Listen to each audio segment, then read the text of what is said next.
Si vous appréciez la chaîne et aimeriez contribuer à son développement, utilisez le lien dans la description pour vos prochains achats sur Philibert.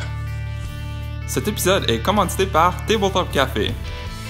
Bonjour tout le monde, aujourd'hui je vous présente le jeu Fertility. Donc c'est un jeu de catch-up games, puis c'est de 2 à 4 joueurs, 10 ans et plus, et puis 45 minutes environ. Donc dans le jeu, vous allez devoir cultiver les terrains qui sont ici. Donc vous allez avoir des tuiles ici que vous allez placer sur le terrain pour avoir des ressources. Les ressources vont vous permettre d'acheter des bâtiments qui sont ici pour mettre dans votre métropole, puis les bâtiments vont vous donner des points de victoire. Puis celui qui a le plus de points de victoire, bien, gagne la partie.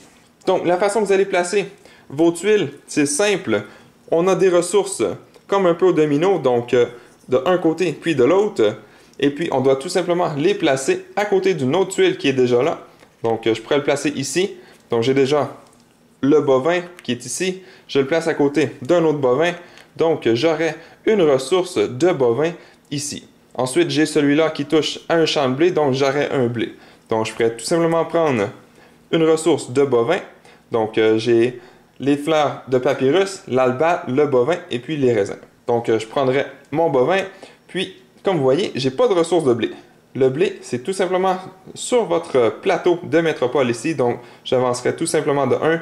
Puis plus que j'en ai, bien, plus de points que j'ai à la fin de la partie. Une fois que c'est fait, donc que j'ai réussi à avoir mes ressources, bien, la deuxième étape, ce serait est-ce que je veux acheter un des bâtiments qui est ici?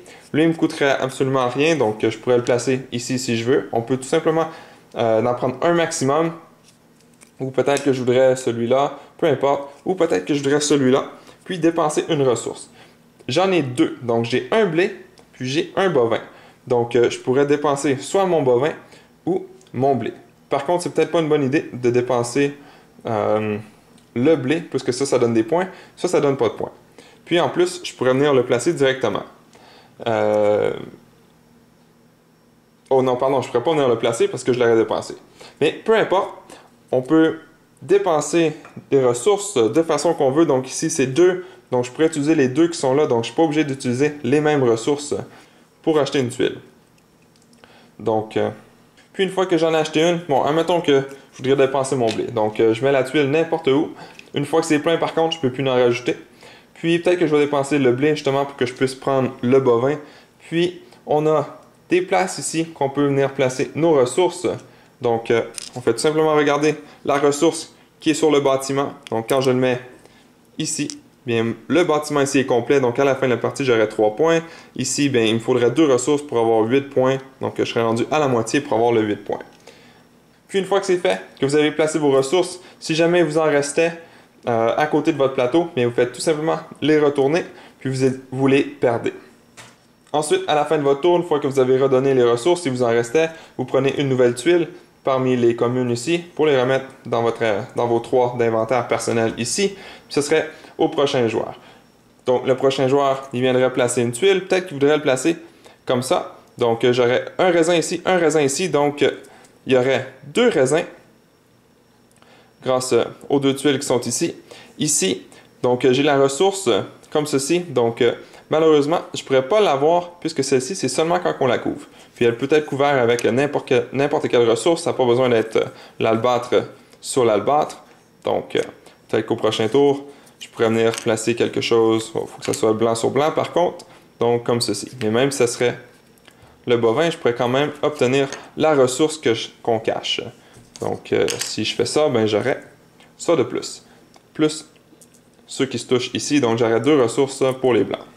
Et puis on ne peut jamais couvrir les champs. Donc jamais de tuile qui va par-dessus un champ.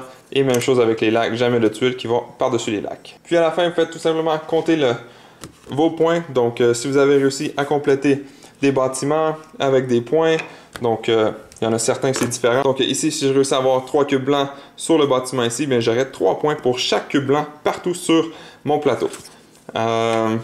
Ensuite, donc ici, les monuments. Donc, c'est simple. Si vous complétez... Bon, je sais que j'ai pas le droit là, mais c'est pas grave. Admettons que je viens placer une tuile comme ceci. Puis ça forme un carré ici. Donc, on ne sera pas capable de placer une nouvelle tuile. Donc, on peut soit prendre une ressource ou placer un de nos bâtiments. Puis, on a des petits bâtiments, donc chaque personne. Donc, on a les verts, les bleus, les jaunes qui est une pyramide, puis le rouge, une espèce de... je sais pas trop quoi. Puis on fait tout simplement le placer ici. Celui qui en a le plus a 15 points. Ensuite, celui qui en a le deuxième a 7 points. C'est égalité, bien, ils prennent le nombre de points le plus élevé. Ensuite, ça c'est les symboles. Donc, plus que vous avez des symboles comme ceci, puis il y en a certains aussi sur les tuiles, comme justement ici. Donc, plus que vous en avez, plus que vous avez de points. Et ensuite, le blé, puis celui qui a le plus de points gagne la partie. Donc voilà, c'était une petite présentation rapide du jeu Fertility. Merci à toutes les personnes qui ont regardé jusqu'au bout cette vidéo. Si cela vous a plu, n'hésitez pas à mettre un j'aime ou un commentaire sous la vidéo et de vous abonner pour ne rien manquer à l'avenir, car cela fait toujours plaisir pour le travail réalisé.